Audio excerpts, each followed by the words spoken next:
পড়তে হবে তা না। আমরা যেগুলো গুরুত্বপূর্ণ আমাদের এই সাবজেক্টের সাথে গুরুত্বপূর্ণ সেটা আপনাদেরকে নোট নেওয়ার জন্য আমি অনুরোধ করতেছি। প্রথমে আপনারা নোট নেবেন সেকশন 2।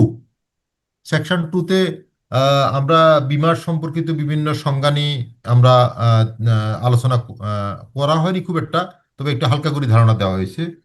তারপর section 5, classification of insurance business, এটা একটু নোট রাখবেন। এই ধারাতে বীমা কোম্পানি কিভাবে বিজনেস করবে সে বিষয়ে ধারণা দেওয়া হয়েছে। এরপর সেকশন 8, সেকশন 10, সেকশন 21, তারপর সেকশন 27। 27টা হচ্ছে ইন্স্যুরেন্স কোম্পানিগুলা তার ফাইন্যান্সিয়াল স্টেটমেন্ট গুলা কিভাবে তৈরি করবে সেটা আলোচনা করা হয়েছে। সেকশন সেকশন 30, এটা লাইফ ইন্স্যুরেন্স কোম্পানি তার ব্যবসা পরিচালনার জন্য অ্যাকচুয়ারির মাধ্যমে কিভাবে কাজ করবে সেটা বলা আছে। এরপর সেকশন 43। 43টাকে সবাই একটু স্টার দিয়ে রাখবেন। 43টা হচ্ছে সলভেন্সি মার্জিন সংক্রান্ত, এটা আমি বিস্তারিত আলোচনা করেছি। 43। এরপর সেকশন 52, এটাও স্টার দিবেন। এটা আমি মার্জার নিয়ে কথা বলেছি, কনসেপ্ট অফ মার্জার নিয়ে কথা বলেছি, অর্থাৎ বীমা কিভাবে একীভূত একত্রীকরণ করা হয় সেটা নিয়ে কথা বলছি। সেকশন 130, 131, 132, এটা ইন্স্যুরেন্স কোম্পানির আপনার এই, যথাযথভাবে ইন্স্যুরেন্স কোম্পানি যদি কাজ না করে, রিপোর্ট সাবমিট না করে, এটাকে পেনাল্টি বা অর্থদণ্ড বা বিভিন্ন দণ্ডের কথা, বিভিন্ন শাস্তির কথা বলা আছে। এরপর যারা একটু ইন্স্যুরেন্স কোম্পানি এমডি হওয়ার স্বপ্ন দেখেন, তাদের জন্য হলো সেকশন 80। সেখানে বলা আছে মুখ্য নির্বাহী কর্মকর্তা নিয়োগ সংক্রান্ত বিধিবিধান। এটা পরীক্ষা আসবে না, তবে এটা আপনার বাস্তব জীবনের জন্য কাজে লাগবে। আপনি একটা কোম্পানির এমডি হতে চান, তাহলে সেক্ষেত্রে আপনার কি কি যোগ্যতা লাগবে সে বিষয়ে দ্বারা বলা আছে। আমরা এতটুকু পর্যন্ত বীমা আইনের উল্লেখযোগ্য ধারাগুলো নিয়ে কথা বলেছি।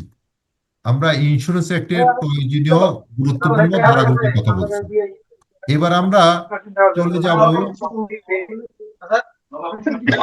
এবার চলে যাব কিছু কোশ্চেন নিয়ে কথা বলবো। ইমরান সাহেব, আলমগীর সাহেব, একটু যদি কষ্ট করে মিউট করেন আমাদের জন্য সুবিধা হয়।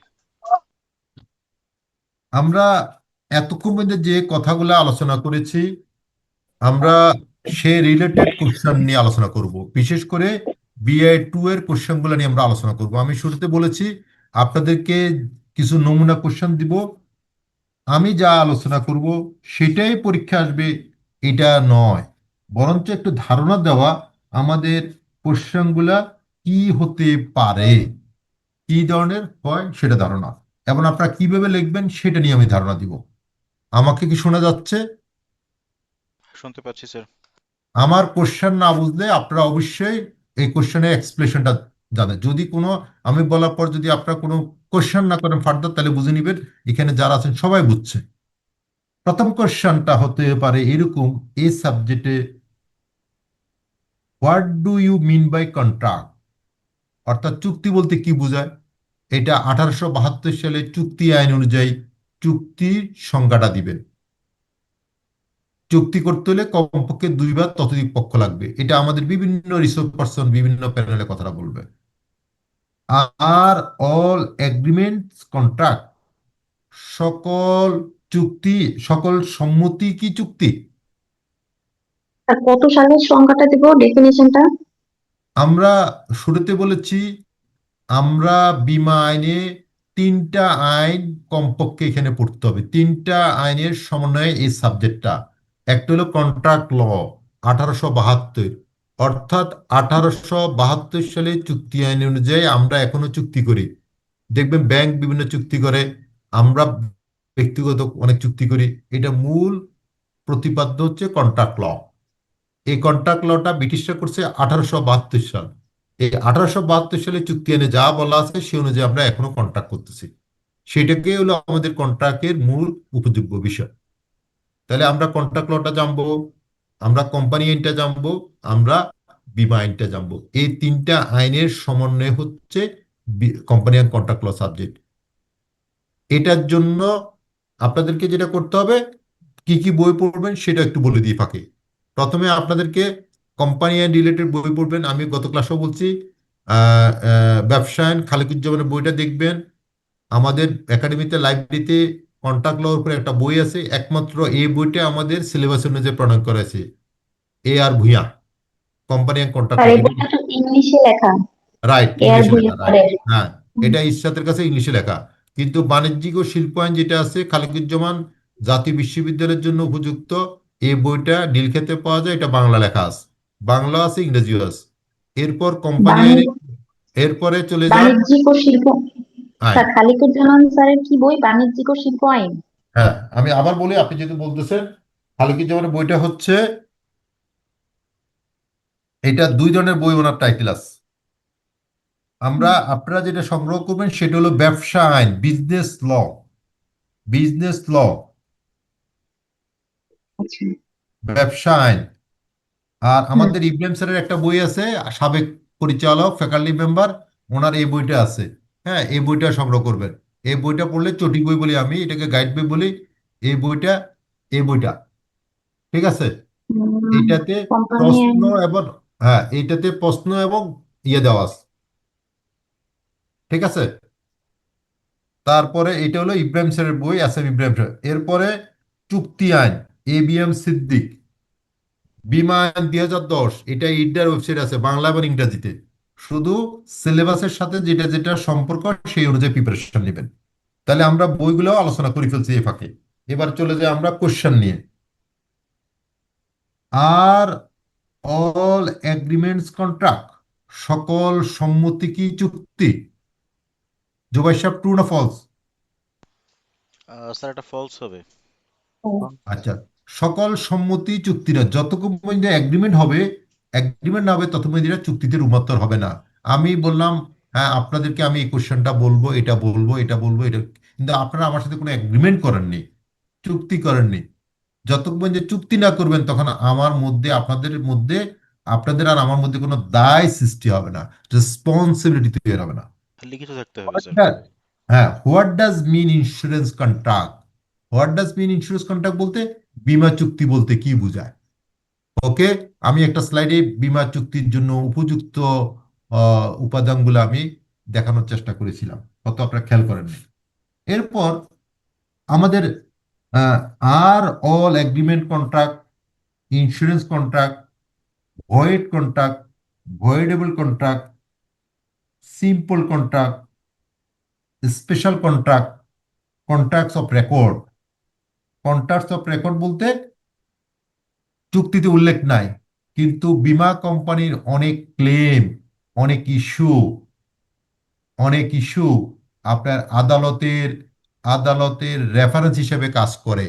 সে, আমি আহ, জোবাই সাহেবের সাথে একটা চুক্তি করলাম, জোবাই সাহেবের প্রতিষ্ঠানের সাথে, কিন্তু আমাদের একটা বীমা কোম্পানির সাথে, জোবাই সাহেবের কোম্পানি বা গ্রিন ডেল্টার সাথে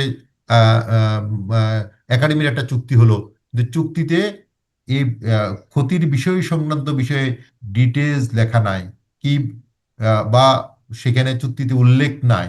তখন আমরা কি করি, record of contracts, record of contracts বলতে বা কন্ট্রাক্টস অফ রেকর্ড বলতে বুঝতে আমরা রেফারেন্স খুঁজি, এই ধরনের কেসে মামলা কিভাবে নিষ্পত্তি হয়েছে, ক্লেম কিভাবে সেটেলমেন্ট হয়েছে, সেটাকে বলা হয় কন্ট্রাক্ট অফ রেকর্ডস।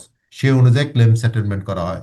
বিশেষ করে যারা এখানে নন লাইফের পার্টিসিপেন্ট আছেন, মেরিন ইন্স্যুরেন্স অ্যাক্ট, MIA, নৌ বিমাতে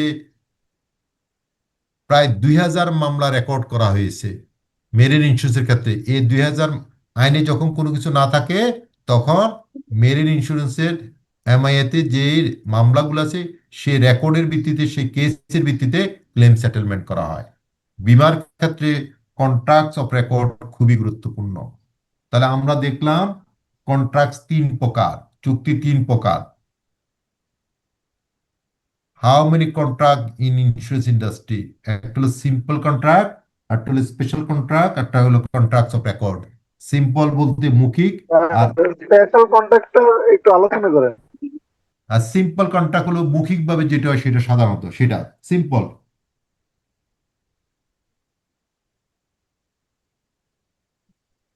এই সিম্পল কন্ট্রাক্টটা মৌখিক হতে পারে, লিখিত হতে পারে।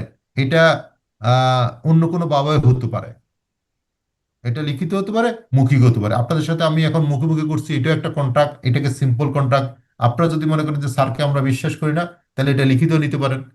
কিন্তু স্পেশাল কন্ট্রাক্ট যেটা সেটা অবশ্যই লিখিত হবে।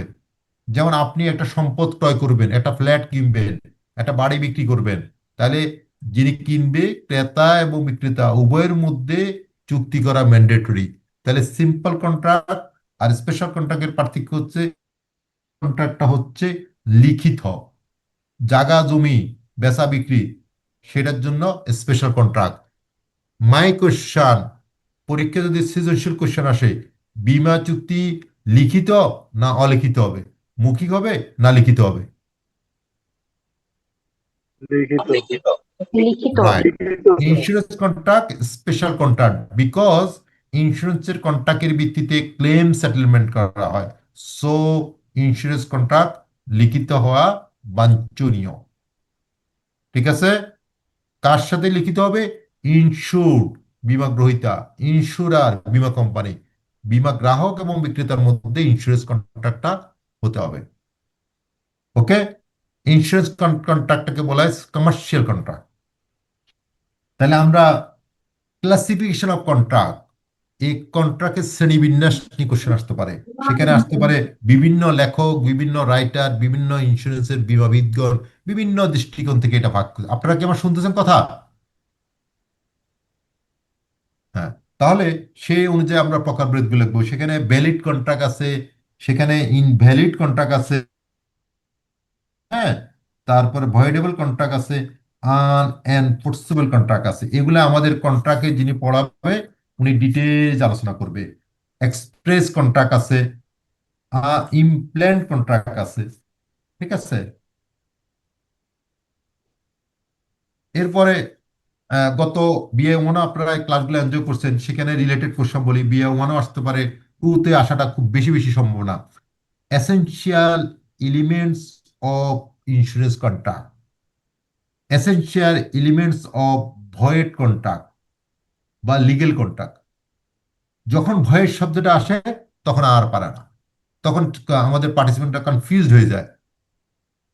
লিগেল কন্ট্রাক্ট, লিগেল কন্ট্রাক্ট মানেই তো এসেনশিয়াল এলিমেন্টস। মানে আমার একটা চুক্তি করার জন্য যে কন্ট্রাক্টগুলো লাগবে, যে ডকুমেন্টসগুলো লাগবে, সেটাই তো এসেনশিয়াল কন্ট্রাক্ট, সেটাই তো লিগেল, সেটাই তো ভ্যালিড, সেটাই তো ভ্যালিড আর কন্ট্রাক্ট। এসেনশিয়াল কন্ট্রাক্ট কি ওই যে আমাদের ওই যে 7টা রুলস যেটা প্রিন্সিপাল ওইটা? হ্যাঁ, ওই 7টা রুলস প্লাস বীমার জন্য যে উপাদানগুলো লাগবে সেটা। সময় নেয়, নাহলে আমি একটা স্লাইড দিয়ে খেতাম। তাহলে এসেনশিয়াল কন্ট্রাক্ট বলতে বোঝে সাধারণত যে কোনো চুক্তির জন্য যে যে উপাদানগুলো লাগবে সেটার সঙ্গে আরো অতিরিক্ত যে বীমার জন্য যে বিষয়গুলো আছে সেগুলো হলো, সেই সবগুলো মিলিয়ে হলো এসেনশিয়াল কন্ট্রাক্ট। তাহলে আমি সংক্ষেপে বলি, এসেনশিয়াল কন্ট্রাক্টের জন্য আপনার লাগবে, প্রথম যে জিনিসটা লাগবে যে কোনো চুক্তি করার জন্য বা বীমার চুক্তি করার জন্য লাগবে অফার। অফার মানে প্রস্তাব, অ্যাকসেপ্টেন্স মানে গ্রহণকারী, প্রস্তাবক এবং সম্মতি। 2 লাগবে একাধিক পক্ষ। 3 লাগবে চুক্তির একটা বিষয়বস্তু থাকবে। 4 লাগবে 2 পক্ষের যোগ্যতা লাগবে, তারা কি চুক্তি করার জন্য যোগ্য, তাদের রেসপন্সিবিলিটি কি। তারপরে বীমা স্যার শুধু চুক্তি করতে হলে বিষয়বস্তু হলে হবে নাকি স্যার আইনি বিষয়বস্তু হওয়া লাগবে লিগ্যাল অবজেক্ট? অবশ্যই বিষয়বস্তুটা আইনে হতে হবে, আইনি হতে হবে। এখন আমি আমি আর আমাদের সিনিয়র জুবাইর, সরি, জুবাইর সাহেব একটা চুক্তি করলাম। কি চুক্তি করলাম? আমার সাথে ওনার 500 টন হিরোইনের চুক্তি হবে। সেটা কি ভ্যালিড? না স্যার। সেটা কি লফুল? নো। তাহলে সেটা আমাদের দেশে জেনারেল কন্ট্রাক্ট ল অনুযায়ী, সেটা আইন অনুযায়ী এটা, এটা কি লিগেল না, এটা ইলিগেল। এই ধরনের চুক্তি বীমা চুক্তিতে গ্রহণযোগ্য নয়। আমাদের প্রপার্টিতে যারা আছে অনেকেই ফেল করে, প্রপার্টি অ্যান্ড পিকুনারিতে। হ্যাঁ, এইটার কারণে একটু সৃজনশীল কোশ্চেন করে দেয় যে এই চুক্তিটা কি আইনসম্মত। Please your comment, please your answer. আর পারে না। প্রথমে জিনিসটা বুঝতে হবে যে কোনটা কোনটা ভ্যালিড কোনটা ভ্যালিড নয়, কোনটা লিগেল, কোনটা ইলিগেল। তাহলে এসেনশিয়াল এলিমেন্টস অফ ইন্স্যুরেন্স বলতে আমরা বুঝবো সাধারণ চুক্তি করার জন্য যে যে বিষয়গুলো লাগে, পাশাপাশি বীমা চুক্তির জন্য বীমার সাথে সম্পর্কিত যে নীতিমালা আছে সেটা সেটা কি আটমোস্ট গুডের ইন্ডেমনিটি কন্ট্রিবিউশন এগুলো লিখে দিবেন। তাহলে সাধারণ চুক্তি লেখার পরে বীমা চুক্তি লিখবেন। সর্বশেষ ইনস্যুর্ড এবং ইনস্যুরার স্বাক্ষর, স্বেচ্ছা স্বাক্ষর করতে হবে। তাহলে আমরা যখনই কোনো লিখবো আমরা চেষ্টা করব আমাদের বীমার সাথে সম্পর্কিত বিভিন্ন এক্সাম্পল দেওয়া, উদাহরণ দেওয়া। আর বীমার কন্ট্রাক্ট লর ক্ষেত্রে আইনটাকে একটু কোটেশন দেওয়া। আমি কিছু আইনের ধারা বলে দিয়েছি।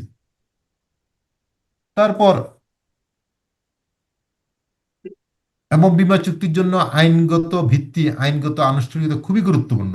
এগুলা ব্যবসা আইনে খালিকুজ্জামান বইতে ডিটেলস সুন্দর করে লেখা আছে। ক্লাসিফিকেশন অফ কন্ট্রাক্ট এবং কন্ট্রাক্টের জন্য কম্পোনেন্টস গুলো কি ডিটেলস লেখা আছে।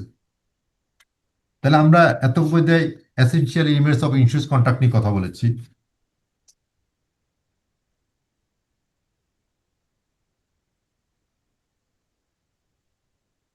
যেমন একটা কোশ্চেন আপনারা প্রায় বলে জিজ্ঞেস করেন, define wagering contract and insurance contract. Wagering মানেটা কি?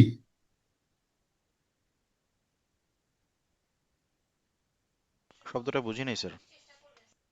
Define wagering contract and insurance contract. Wagering মানেটা কি? বাজে বাজি চুক্তি। চুক্তি। Right, good.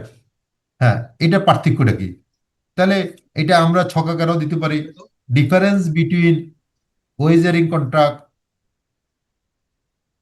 And contract of insurance, প্রায় এই কোশ্চেনটা আসে। Sir void and voidable contract একটু বলবেন স্যার? একটু বলতে গেলে তো আমার সময় লাগবে। আমি কোশ্চেনগুলো একটু শেষ করি। নোট নিয়ে নেন কোশ্চেনগুলা। যিনি এই সাবজেক্টটা পড়াবে, এই টপিকটা পড়াবে, ওনাকে ডিটেলস জিজ্ঞেস করবেন। তারপরে আমি আমারগুলো একটু বুঝে দিব। আমি যেটা পড়াইছি এখন আমার একটু আগে যে দুটা টপিক, সলভেন্সি মার্জিন, ক্লাসিফিকেশন, সেই রিলেটেড যেটা কোশ্চেন বলবো, সময় পেলে আপনার কোশ্চেনটার উত্তরটা আমি দিব। What are the equitable, what are the equitable রেমিডেন্স available against breach of contract. ঠিক আছে? তো আপনারা স্যার এই কোশ্চেনটা আরেকবার একটু ডিসকাস বললেন। The way. ঠিক আছে, আমি দুই তিনটা প্রশ্ন যেগুলো বলবো এগুলো উত্তর দিয়ে দিচ্ছি, যেহেতু আপনারা প্রশ্ন বললাম উত্তরটা না পারলে আপনার আরো কনফিউশন তৈরি হবে। তাহলে আমি দিয়ে একটা আলোচনা করে দিই। কতক্ষণ সময় দিবেন আমাকে আপনারা? স্যার 15 মিনিট, চারটা প্রশ্ন। আমি কতক্ষণ সময় দিবেন সেই অনুযায়ী শেষ করবো। আপনাদের উপর ছেড়ে দিলাম। কারণ আমি সবসময় ক্লাস নিই, আজকে আমি অ্যাভেলেবেল। আমি সবসময় ক্লাস নিই। যদি কেউ লিভ নিতে চান, ওকে, আমার আজকের আনুষ্ঠানিক ক্লাস এখানে শেষ। তারপরও যদি কেউ থাকতে চান থাকেন, যতক্ষণ পর্যন্ত থাকবেন আমি প্রশ্ন করুন, উত্তর দিব। ওকে। আমাদের আজকের যে নির্ধারিত class BI to company and contract law, আমার জন্য সময় ছিল 1:30 থেকে 3:45। আশা রাখি 3:45 হয়ে গেছে। যারা যদি লিভ দিতে চান চলে যেতে পারে, কোনো সমস্যা নাই। অনলাইন একেবারে ফ্রি, দরজা খোলা আছে। এখন আমি বিভিন্ন প্রশ্ন নিয়ে আলোচনা করব, বিআই টু এর প্রশ্ন নিয়ে আলোচনা করব। স্যার আপনার টপিকগুলো কি কোশ্চেন। সব শেষ? মানে আর আর কোনো টপিক কি বাকি আছে নাকি হ্যাঁ সব হ্যাঁ শেষ? হ্যাঁ, আমার টপিক শেষ। ইন্স্যুরেন্স। আমি একটু বলি। তাহলে আমার টপিকটা ছিল এরকম। আপনার জুবাইর সাহেবের কিছু প্রশ্ন ইয়েটা আছে, আমাদের প্রোগ্রামটা আছে হাতে? আছে স্যার, আছে। আচ্ছা, তাহলে না এখন হাতে কেউ পড়ে শোনাতে পারবেন? জি স্যার, আচ্ছা, আমি আপনার পড়ে শোনাই। জি একটু আমি পড়ে সময় শোনাচ্ছি, চাইবো হ্যাঁ। আপনাকে। আমার টপিকটা ছিল, প্রথম ক্লাসের সিরিয়াল নাম্বার 4 ছিল authorisation, statutory control, discuss the merger, view of insurance act. আমি এটা ডিটেলস আলোচনা করছি। Control of business and reporting ছিল স্যার। হ্যাঁ, রাইট। বিদ্যা ফাইন, চমৎকার আপনি বলছেন। হ্যাঁ, দেন আমি হচ্ছে ওই solvency margin and insurance companies. Finally ছিল হচ্ছে স্যার কি জানো, and the classification accounting of classes. Insurance business. Right right right. হ্যাঁ, জি স্যার। এরপর ছিল solvency margin, protection of policy holder, classification of insurance business, and the accounting classes for purpose of submission of return to the insurance development development and and regulatory regulatory authority. G sir. authority. এই দুটো হলো আমার আলোচনার বিষয়। এখানে কারো কোনো question আছে, বুঝের আছে?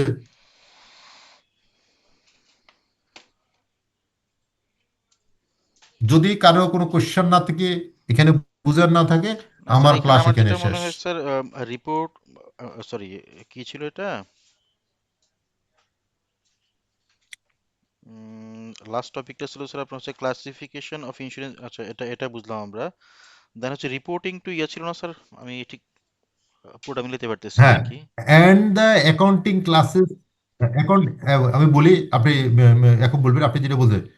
ক্লাসিফিকেশন অফ ইন্স্যুরেন্স বিজনেস হলো and the accounting classes. Accounting classes মানে কি? Accounting classes. আপনার যে ব্যবসা আর্থিক বিবরণীগুলো যে আমরা তৈরি করব, লাইফের জন্য এক ধরনের হবে, নন লাইফের জন্য এক ধরনের হবে, সেটা সাবমিশন করার ইম্পর্টেন্সটা কি, প্রসিডিউরটা কি? সাবমিশনটা করতে হবে ইউডাতে। কোথায় কোথায় সাবমিশন করতে হবে সেটা আমি বলছি। এবার স্যার প্রসিডিউরটা হচ্ছে, প্রসিডিউরটা সম্ভবত মিস করে গেছি আমি সামহাউ। আচ্ছা, প্রসিডিউরটা হচ্ছে এরকম যে আপনাকে বীমা উন্নয়ন ও নিয়ন্ত্রণ কর্তৃপক্ষের সেকশন 27 অনুযায়ী অ্যাকাউন্টস, ফাইন্যান্সিয়াল স্টেটমেন্টগুলো তৈরি করতে হবে। তৈরি করার পরে এটা আপনাকে ইডাতে নির্ধারিত ছক ফরম্যাট অনুযায়ী জমা দিতে হবে।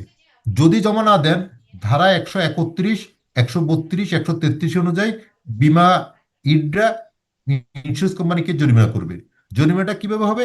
সেটা ব্যক্তিগত হতে পারে, সেটা প্রাতিষ্ঠানিক হতে পারে। জি 3 স্যার। লক্ষ টাকা, বা 5 লক্ষ টাকা, ক্ষেত্র বিশেষে আরো বেশি হতে পারে। এমন উভয় দণ্ডে দণ্ডিত করতে পারে। ইভেন বীমা কোম্পানিগুলা ইন্স্যুরেন্স কোম্পানির যদি ঠিকঠাক মতো কাজ না করে, বা যদি প্রয়োজনীয় যদি ব্যবস্থা না নেয়, তাহলে ইডরা একটা কোম্পানির কি লাইসেন্স বাতিল করার ক্ষমতা রাখে। তাহলে ইডরা প্রাথমিক স্টেজে ফাইন্যান্সিয়ালি বা বিভিন্ন স্টেজে তাদের দণ্ডটা আরোপ করার সুযোগ রয়েছে। তাহলে আমরা রিপোর্টিং কোথায়? ইডরাতে। সাবমিশন কোথায় করবে? রিটার্নটা কোথায় সাবমিশন করবে? ইডরাতে স্যার। ইডরাতে, as per insurance act guideline.